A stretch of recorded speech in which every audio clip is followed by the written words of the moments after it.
జై శ్రీరామ. అందరికీ నమస్కారం. శ్రీనివాస ఛానల్‌కి స్వాగతం. గోదావరి జిల్లాలలో మహానుభావుడు, అపర భగీరథుడుగా కొలవబడే ఆర్థర్ కాటన్ అసలు స్వరూపం మీద వీడియోలు చేస్తున్నాను. అందులో ఇది 3వ భాగం. చరిత్ర పుటలలో దాగి ఉన్న కాటన్ యొక్క మరొక ముఖం. ఈ 3వ యాస్పెక్ట్ పరిశీలనకు ప్రశ్న ఏంటంటే, ఆర్థర్ కాటన్ ఒక మతోన్మాద అంటే జవాబు ఖచ్చితంగా అవును అనే వస్తుంది. దీనికోసం నేను కాటన్ కుమార్తె రాసిన పుస్తకం ఒకటే కాకుండా ఇతర మిషనరీల పుస్తకాలు, రిపోర్టులు కూడా కొన్ని పరిశీలించాను. ఆ విషయాలన్నీ పొందుపరచి ఈ వీడియో చేస్తున్నాను. కాటన్‌లో తీవ్రమైన క్రైస్తవ మత విశ్వాసం, భారతదేశంలో ఆత్మలను సంపాదించాలనే మత ప్రచార ఆకాంక్ష ప్రస్ఫుటంగా కనిపిస్తాయి. అతను కేవలం రాళ్ళు సున్నంతో ఆనకట్టలు కట్టలేదు. ఆ నెపంతో ఇక్కడి ప్రజల మతాన్ని మార్చడానికి బలమైన పునాదులు వేశాడు.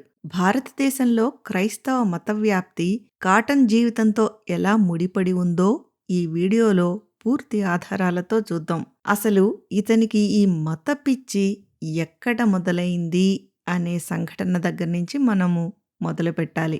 బర్మా యుద్ధ ప్రచారం ముగిసిన తర్వాత ఈ కాటన్ మద్రాసుకు తిరిగి వచ్చాడు. ఆ ప్రయాణం మధ్యలో ఒక సాయంత్రం పూట ఓడ డెక్కుపై కూర్చుని నక్షత్రాల కాంతితో వెలిగిపోతున్న సముద్రాన్ని, ఆకాశాన్ని ఆస్వాదిస్తూ ఉండగా ఒక్కసారిగా అతని మనసులో అంటే డింగు అని బల్బు వెలిగిందనమాట. బలంగా ఒక ఆలోచన వచ్చింది. ఈ లోకాలనన్నిటినీ ఎవరు సృష్టించారు? నేను ఇప్పుడు ఎవరి చేతి పనిని చూస్తున్నాను? ఇది మహా సృష్టికర్త అయిన దేవుని కార్యమే. ఈ ఆలోచన అతని మనసును ప్రభావితం చేసింది కాబట్టి సహజంగానే అతనిలో ఒక విచారణ కలిగించింది. ఒక మహా సృష్టికర్త ఉన్నాడు అనుకుందాం. ఆయనే ఈ ప్రపంచాన్ని, సూర్యుడిని, చంద్రుడిని, నక్షత్రాలను సృష్టించాడు అనుకుందాం. అయితే నాకు ఆయన గురించి ఏమి తెలుసు? ఆయన ఎప్పుడైనా మాట్లాడా? మాట్లాడి ఉంటే ఆయన మాటలేమిటి? బైబిల్ దేవుని వాక్యమని అంటారు. నేను దాన్ని చదవాలి. ఆయన ఏమి చెప్పాడో తెలుసుకోవాలని ఉంది అని ఆయనకి ఓ ప్రేరణ కలిగిందిట. ఈ ఆలోచన రావడమే తడవుగా అతను ఓడలో అధికారులు, ప్రయాణికులు కలిసి పేకాట ఆడుతున్న ప్లేస్‌కి వెళ్ళి బైబిల్ ఉందా అని అడిగాట. ఆ ప్రశ్నకి అక్కడ వాళ్ళు వెటకారం చేశారట. నువ్వు విశ్వాసిగా అవుతున్నావా అని. అయినా అతను మళ్ళీ అడిగితే వాళ్ళలోంచి ఒకళ్ళు అతనికి ఒక బైబిల్ తీసి ఇచ్చారట. అప్పటి నుంచి అతని జీవితపు చివరి రోజు వరకు బైబిల్‌ని తెగ అధ్యయనం చేసేసాడట. ఎంతో శ్రద్ధగా చదివాడట ఆ బైబిల్‌ని. అందులో నూతన జీవాన్ని ప్రసాదించే సత్యాలను ఆస్వాదించాడట.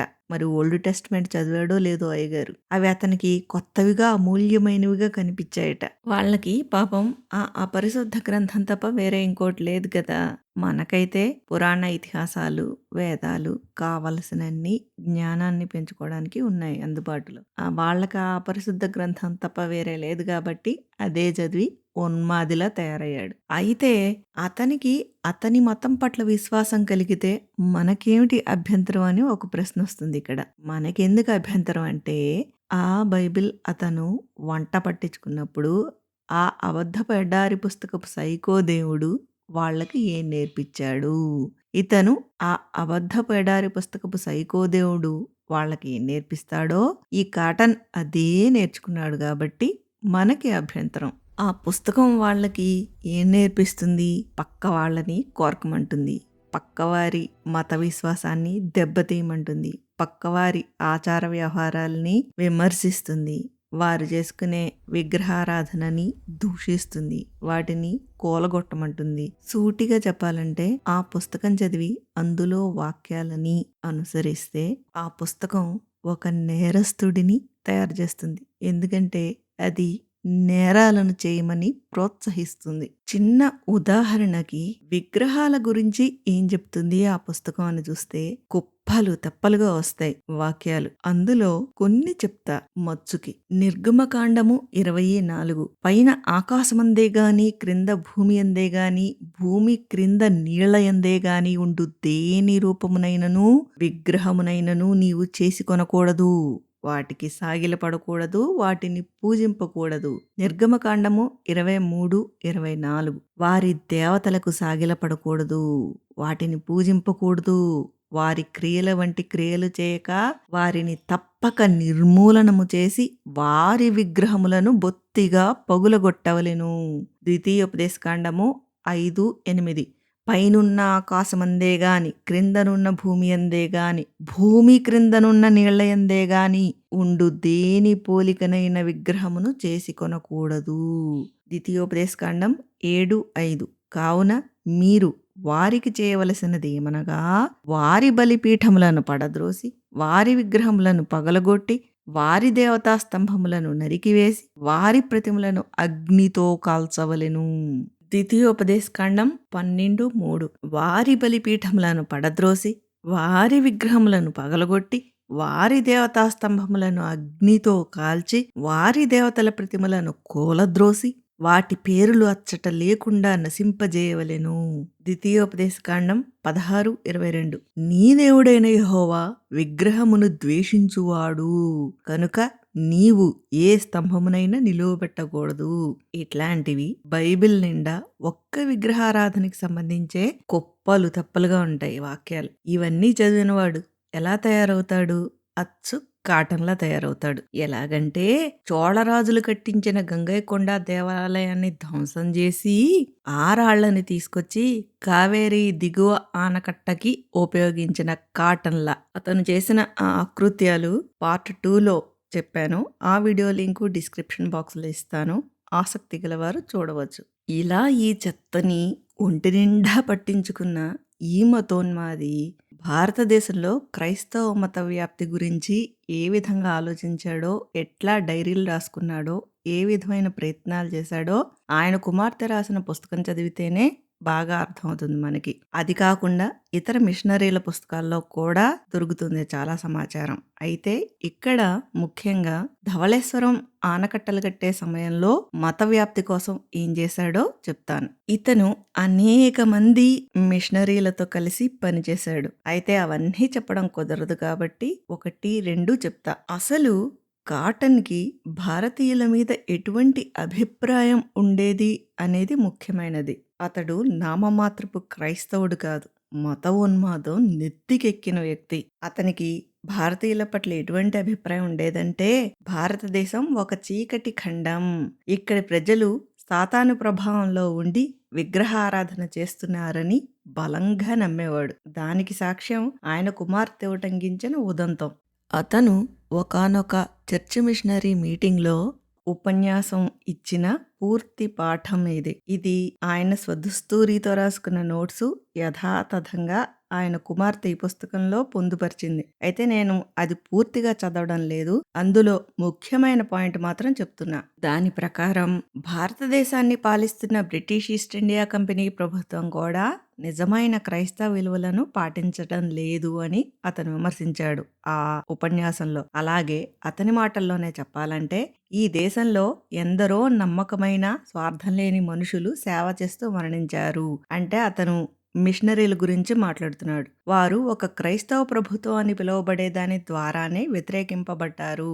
అప్పట్లో బ్రిటిష్ ప్రభుత్వానికి మిషనరీలకి ఎందుకు పడేది కాదో అది విడిగా ఇంకొక వీడియో చేస్తాను. శాతాను ఎన్నో యుగాలుగా ఇక్కడి ప్రజలకు శిక్షణ ఇచ్చి విగ్రహారాధన వైపు తిప్పి వారి సొంత రక్షణకు దూరం చేశాడు. ఈ ఉన్మాదాన్ని, మూర్ఖత్వాన్ని ఆ మిషనరీలు ఎదుర్కొన్నారు.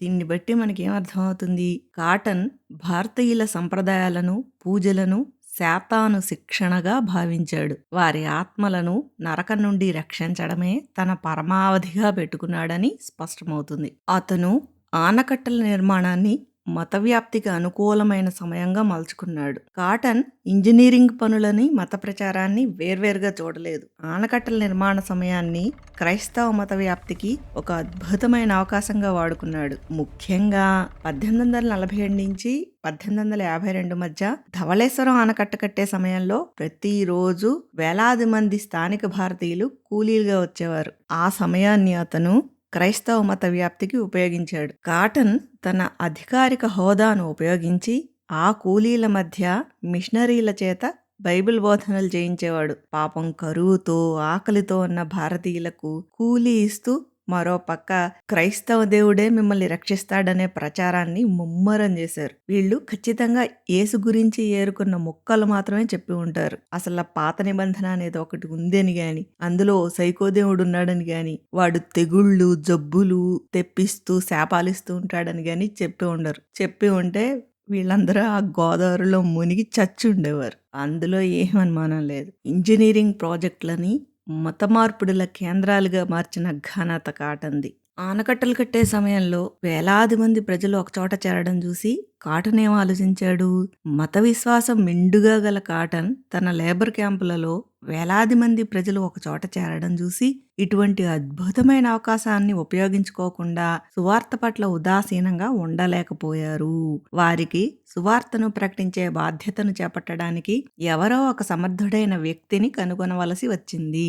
ఆయన దీనికోసం దేవుని సహాయాన్ని కోరుతున్న సమయంలో ఒకరోజు ఆయన పనివారి మధ్య తిరుగుతున్న ఒక పొడవాటి బలమైన శరీరాకృతి కలిగిన ఎండకు కమిలిన రంగు ఉన్న ఒక యూరోపియన్ను చూశారు. అతను కొంతవరకు సాధారణ దుస్తులు ధరించి ఉన్నాడు. అతనే బౌడెన్. అంటే అప్పటికే అక్కడ అనేక మంది ప్రజలు వచ్చి చేరడాన్ని చూసి వారి మధ్య రకరకాల మిషనరీలు తిరుగుతున్నారన్నమాట. సువార్త పేరుతో శవార్త ప్రకటిస్తూ విభిన్న కులాలకు చెందిన మరియు అనేక రకాల ప్రాంతాల నుండి వచ్చిన పురుషులు మరియు స్త్రీలు ఒకచోట చేరినప్పుడు సువార్తను ప్రకటించడానికి ఇది ఎంత గొప్ప అవకాశం అనే ఆలోచన మిషనరీ మిత్రులకు కలగక మానలేదు.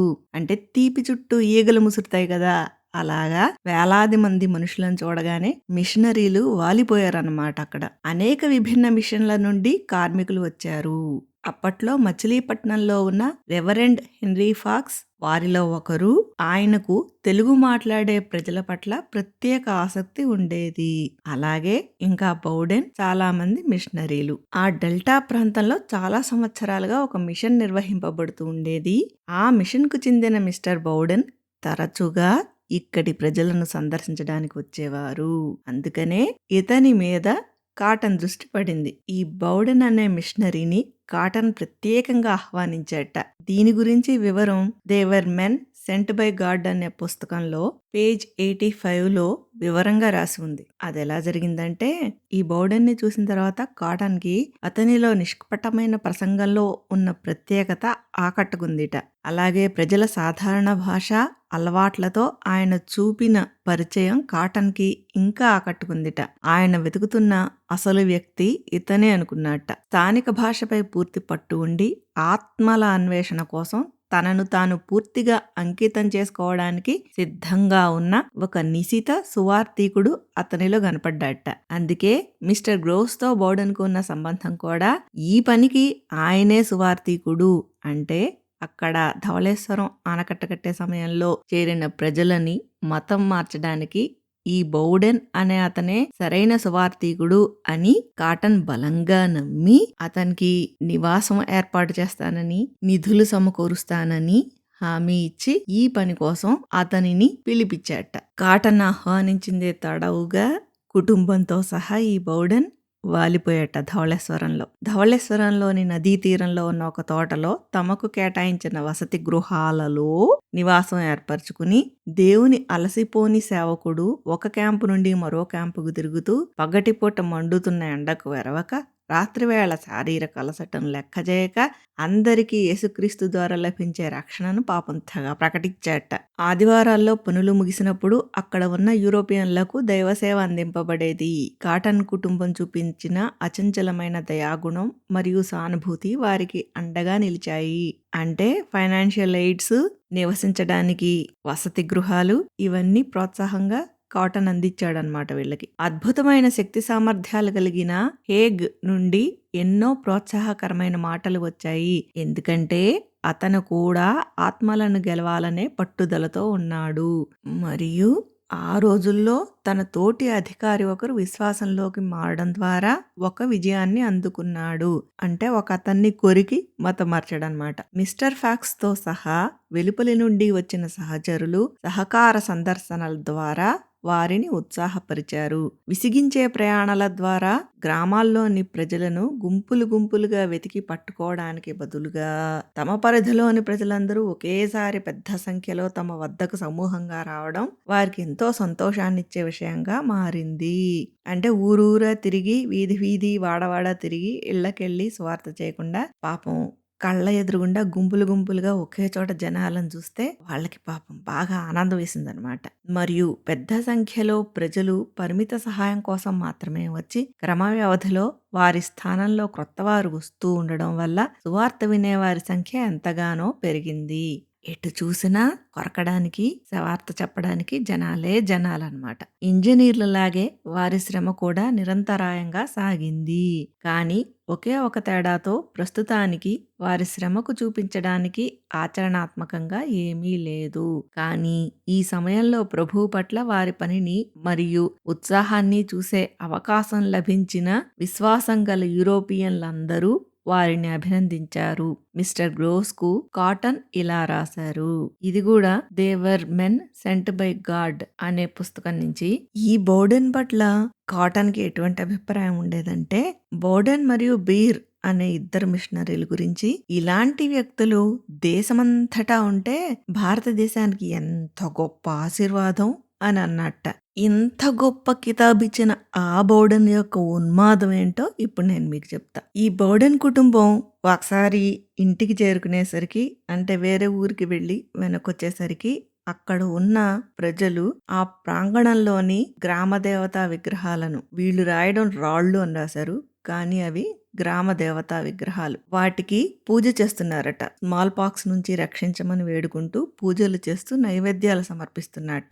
అవి చూసి ఈ బోర్డెన్ గాడికి ఒళ్ళంతా మంట పుట్టి వారితో వాదించి ఆ పూజలు ఆపించి ప్రసాదాలు పెట్టద్దని నివారించట. అయితే వాళ్ళు వినట్లేదని వాళ్ళ కళ్ళ ఎదుటే ఆ విగ్రహాలని పగలగొట్టి ముక్కలు చేసి భూస్థాపితం చేసేట. పైగా ఇదో గొప్ప ఘనకార్యంలా రాసుకున్నాడు ఆ పుస్తకంలో. ఇంకా ఏం రాసుకున్నాడంటే, నేనింత ఘనకార్యం చేయడం వల్ల తనకేమీ జరగలేదని, చాలా క్షేమంగా ఉన్నానని రాసుకున్నాడు. కానీ దాని కింద ఇంకో విషయం కూడా రాశాడు. కొద్ది రోజులకే ఈ బోర్డెన్ అనే అతనికి విపరీతమైన జ్వరం వచ్చిందిట. అది అమ్మవారి ఆగ్రహం వల్ల వచ్చింది అని అక్కడి ప్రజలు భావించారట. అలాగే ఈ కాటన్ దగ్గర పనిచేసే హేగ్ అనే అతని గురించి, అతని ఉన్మాదం గురించి చెప్తా. ఆ పుస్తకంలో యథాతథంగా ఏం రాశారంటే, అతను ప్రవర్తించిన ఉన్మాద సంఘటనకి అతన్ని ఒక నాయకుడిగా చేసి, ఈ సంఘటన యొక్క కథానాయకుడు బహుశా యువ హేగ్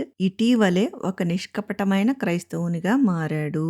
ఆయనకు రక్షణ యొక్క సత్యాలను తెలుసుకోవడానికి మేజర్ కాటన్ నివాసంలో బైబిల్ అధ్యయనం మరియు ఉపయోగకరమైన సంభాషణల ద్వారా ఎన్నో మంచి అవకాశాలు లభిస్తున్నాయి. అంటే కాటన్ నివాసంలో వీళ్ళందరినీ పోగేసి ఏం మాట్లాడుకుంటూ ఉంటారో, కాటన్ వీళ్ళందరినీ ఏ విధంగా ఉన్మాదులుగా తయారు చేస్తున్నాడో ఈ సంఘటనలు చూపిస్తాయి. వార్షిక రథోత్సవం జరిగిన రోజు ఆయన తన చేతిలో బైబిల్ పట్టుకుని నదీ తీరంలో ఉన్న తన వసతి గృహానికి తిరిగి వస్తుండగా, ఎవడు ఈ హేగ్ అనేవాడు ఆనకట్ట పనులలో నిమగ్నమైన వేలాది మంది ప్రజలతో కూడిన ఒక పెద్ద ఊరేగింపు ఆయనకి ఎదురైంది. బహుశా న్యూ టెస్టిమెంట్ అయి ఉంటుంది. అది బుచ్చుకుని వస్తూ ఉంటే ఉత్సవం చేసుకుంటూ ఊరేగింపు ఎదురైందిట. ఇటువంటి సంఘటనే వేరే మతస్థులు ఏదైనా కార్యక్రమం చేసుకుంటూ మనకు ఎదురయ్యారనుకోండి, మనం ఏం చేస్తాం?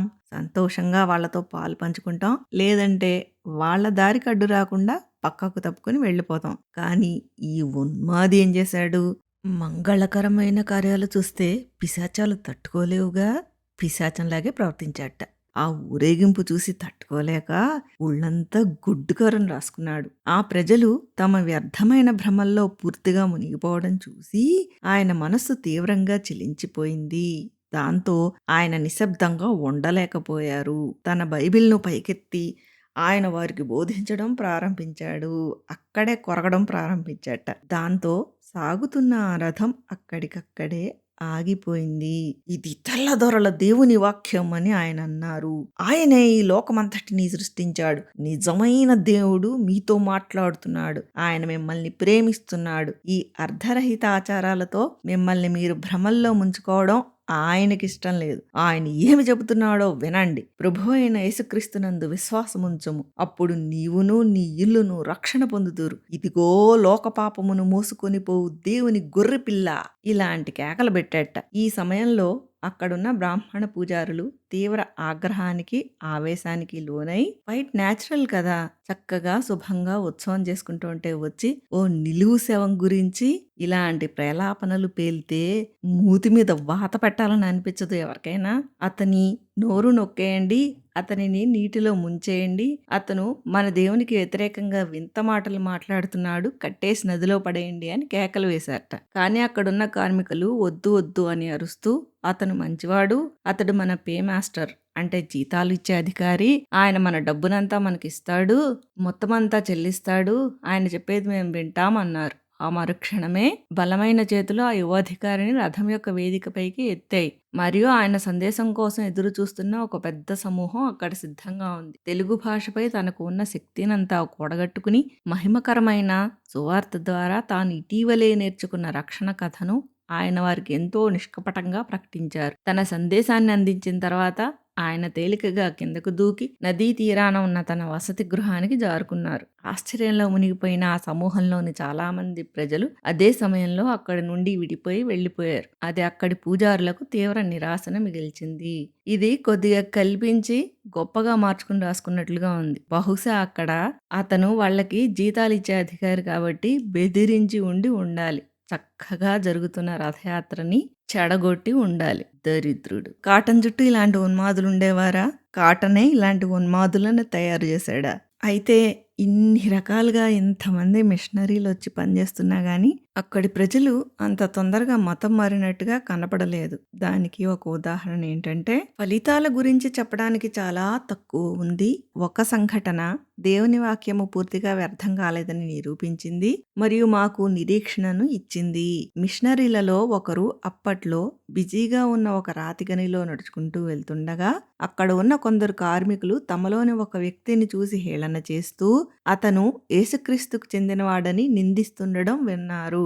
బౌడెన్ దీని అర్థం ఏమిటని అడిగారు. నిందించబడిన ఆ వ్యక్తి ఏమీ మాట్లాడనప్పటికీ మిగిలిన వారు మాత్రం అది నిజమేనని, అతడు ఎప్పుడు యేసుక్రీస్తు మరియు ఆయన వాక్యం గురించి ఆలోచిస్తూ ఉంటాడని చెప్పారు. ఈ బౌడెన్ అనేవాడు ఒకసారి అలా నడుచుకుంటూ వెళ్తూ ఉంటే కొంతమంది ఒక వ్యక్తిని హేళన చేయడం వినిపించి ఏంటి అని అడిగితే అతను యేసుక్రీస్తు గురించి ఆలోచిస్తున్నాడని చెప్పారట. మిస్టర్ బౌడెన్ దీని గురించి మరింత తెలుసుకోవడానికి మరొక అవకాశాన్ని వెతుక్కునే ఉద్దేశ్యంతో అప్పుడు అక్కడి నుంచి వెళ్ళిపోయి ఈ పని కోసమే 1-2 రోజుల తర్వాత మళ్ళీ వచ్చి ఆ గని దగ్గరికి వెళ్ళి తిరిగి చూశాట. అక్కడకు ప్రవేశించగానే ఎవరి గురించి అయితే తాను విన్నాడో ఆ వ్యక్తి కలరా వ్యాధి బారిన పడి తన పనిని వదిలిపెట్టి వెళ్తుండడం చూశాట. అతని తోటివారు అప్పుడు కూడా అతనిని నిందిస్తూ వెంటాడుతున్నారు. నువ్వు చనిపోవడానికి భయపడవలసిన అవసరం లేదు, నువ్వు యేసుక్రీస్తు వద్దకే వెళ్తావు అని ఎగతాళి చేశారట.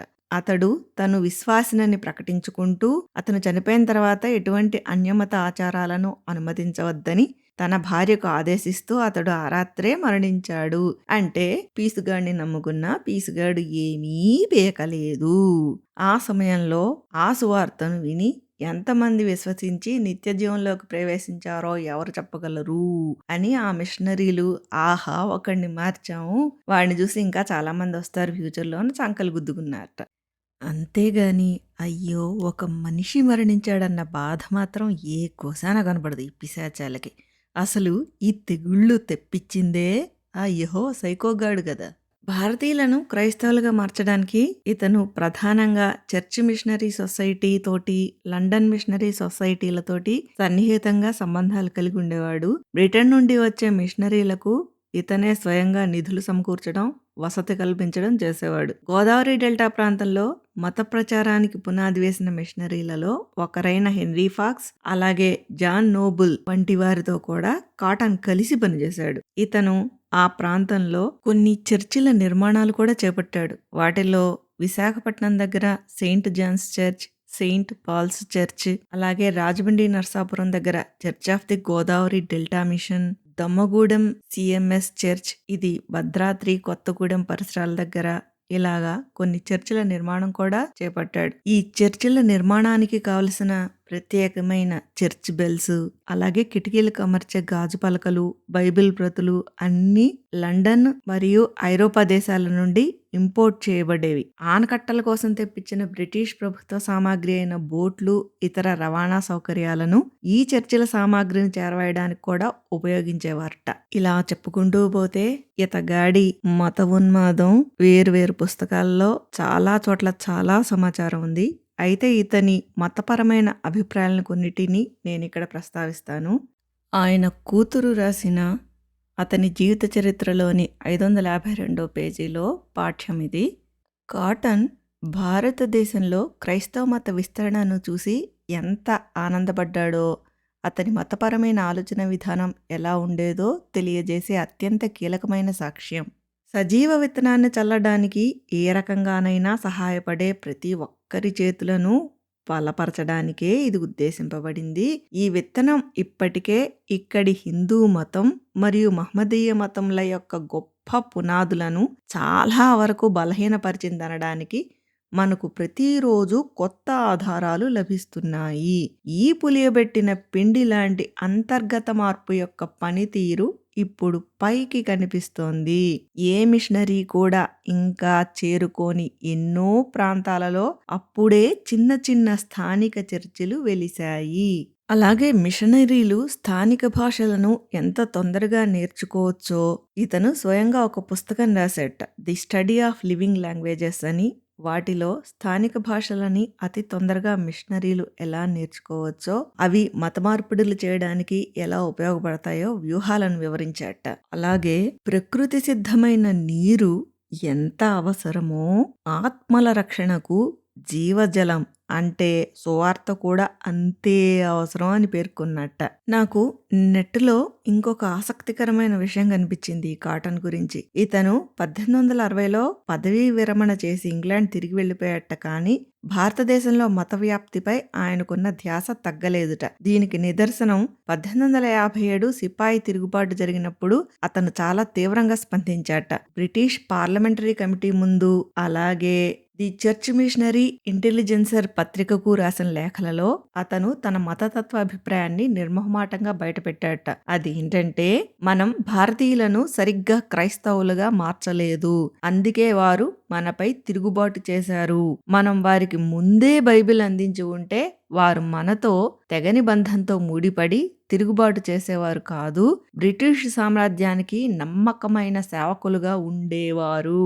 అంటే భారతీయుల తిరుగుబాటుకు కారణం బ్రిటిష్ వారి దౌర్జన్యాలు కాదని, వారిని క్రైస్తవులుగా మార్చకపోవడమే అని కాటన్ భావించాట. బ్రిటిష్ పాలన ఇక్కడ గట్టిగా సాగాలంటే భారతీయులు మతం మారడం ఒక్కటే మార్గమని ఆయన గట్టిగా నమ్మాట. అతడు తన చివరి శ్వాస విడిచే వరకు ఆయన భారతదేశంలో మిషనరీల విస్తరణ కోసమే నిధులు సేకరిస్తూ గడిపాట. సిపాయి తిరుగుబాటు తర్వాత భారతీయులను క్రైస్తవులుగా మార్చడం ఒక్కటే మార్గము అని వ్యక్తం చేసిన కాటన్ యొక్క అభిప్రాయం నాకు నెట్లో దొరికింది. ఖచ్చితమైన సమాచారం ఉన్న పుస్తకం, చాలా ఖరీదుంది, అందుకని నేను అది కొనలేదు. మీలో ఎవరైనా ఆసక్తి గలవారు ఈ అభిప్రాయానికి సంబంధించి సెకండరీ సోర్స్ గాని ఏదైనా ఎక్కడైనా దొరికితే దయచేసి నాకు చెప్పగలరు. అలాగే ఆయన కుమార్తె రాసిన ఆ పుస్తకంలో కాటన్ చివరి రోజులు కూడా బైబిల్ పట్ల, మతం పట్ల ఎంత విశ్వాసంతో ఉండేవాడో రాసుకొచ్చింది. ఏ కొద్ది ఖాళీ సమయం దొరికినా ఆయన జీవితంలో ఆఖరి నెల వరకు కూడా ప్రపంచంలోని ప్రతి భాగంలోనూ క్రైస్తవత్వ వ్యాప్తికి సహాయం చేయడానికి జరుగుతున్న ప్రతి కొత్త ప్రయత్నం గురించి పూర్తిగా అవగాహన ఉన్నట్లు, తెలుసుకుంటున్నట్లు ఉండేదిట. అలాగే కాటన్కి ఊరికినే చర్చికెళ్ళి ప్రార్థన చేసుకుని వెళ్ళిపోవడం నచ్చేది కాదుట. ఇతరులు పరలోక సత్యాలు నేర్చుకుంటూ గడిపిన వారు ప్రతి ఆదివారం 2 సార్లు చర్చి బెంచీల మీద కూర్చోవడం ఒక పెద్ద పొరపాటని ఆయన చాలా బలంగా భావించేవాట. ఎందుకంటే అతను చుట్టూ ఉన్న వేలాది మంది ప్రజలు చర్చికి వెళ్లకుండా సామాన్యులుగా ఉండిపోయారని ఒక స్థానిక మిషనరీని నియమించాట. ఆ మిషనరీ ప్రతి ఇంటికి వెళ్ళి కొరుకుతూ ఉండేవాట.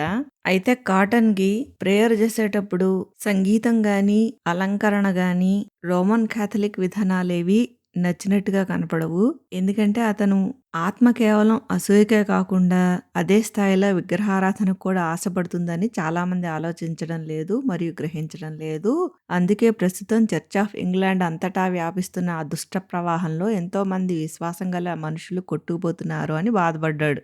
దీనికి బైబిల్ కొటేషన్స్ కూడా చెప్పాడు. ఏదైనా చేదైన వేరు మొలిచి నీకు శ్రమ కలుగజేయుట వలన అనేకులు అపవిత్రులైపోకుండా జాగ్రత్తగా చూచుకొనుడి.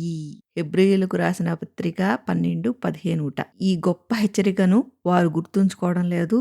అందువలనే తాము ఎంచుకున్న మార్గంలో ఈ ఘోరమైన ఆచారవాద యొక్క ప్రాథమిక సూత్రాలు దాగి ఉన్నాయనే విషయాన్ని వారు గ్రహించలేకపోతున్నారు అని బాధపడ్డాడు. సంగీతం పట్ల, శిల్పకళల పట్ల విపరీతమైన ద్వేషం చూపించేవాళ్ళు సిరియాలో ఐసిస్ వాళ్ళు, ఆఫ్ఘనిస్తాన్లో తాలిబాన్లు.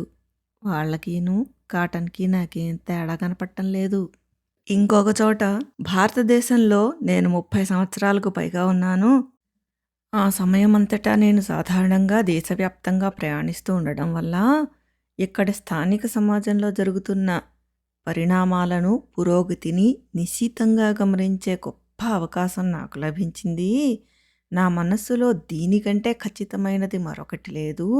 అది ఏమిటంటే దేవుని దయాపూర్వకమైన సంకల్పంతో సాగుతున్న మిషనరీ కార్యకలాపాలు, అలాగే ఇతర మార్గాల ద్వారా మన ప్రభువు రక్షకుడైన యేసుక్రీస్తు గురించిన జ్ఞానాన్ని భారతదేశమంతటా విస్తరింపజేయడానికి ఒక అద్భుతమైన పునాది ఏర్పడింది అనే అభిప్రాయాన్ని వ్యక్తం చేశాడు. అలాగే యేసుక్రీస్తు యొక్క మంచి సైనికులుగా మారాలని ప్రోత్సహిస్తూ ఉండేవాట అందరినీ.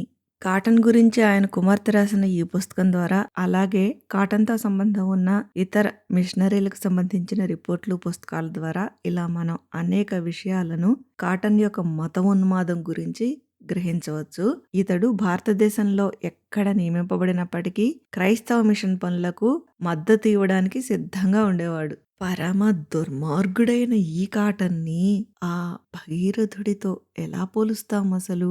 భగీరథుడు తన పూర్వీకులైన సగరుల ఆత్మలకు సద్గతి కలిగించడానికి ఘోరమైన తపస్సులు చేసి గంగాదేవిని, పరమశివుడిని ప్రసన్నం చేసుకుని గంగను దివి నుంచి భువికి తీసుకొచ్చిన మహానుభావుడు. కాటన్ మన చోళరాజుల యొక్క శాస్త్ర విజ్ఞానాన్ని నేర్చుకొని ఇక్కడ ఆనకట్టలు కట్టి వారికి దక్కవలసిన ఆ పేరుని తను కొట్టేసి ఆనకట్టలు కట్టడానికి మన ఆలయాలను ధ్వంసం చేసి ఆ రాళ్లను ఉపయోగించి ఆనకట్టలు కట్టి మతోన్మాదంతో భారతీయులను క్రైస్తవులుగా మార్చడానికి ప్రయత్నం చేసిన ఈ ఉన్మాదిని భగీరథుడితో పోల్చడమా? ప్రపంచవ్యాప్తంగా క్రైస్తవత్వ విస్తరణపై కాటన్కున్న ఆసక్తి చూడాలంటే ఆయన పక్కనే ఉన్న ఒక చిన్న టేబుల్పై ఎల్లప్పుడూ సిద్ధంగా ఉంచబడే మిషనరీ నివేదికల కుప్పను చూస్తే అర్థమవుతుంది అని రాసింది ఆయన కుమార్తె ఆ పుస్తకంలో. భారతీయుల సంస్కృతిని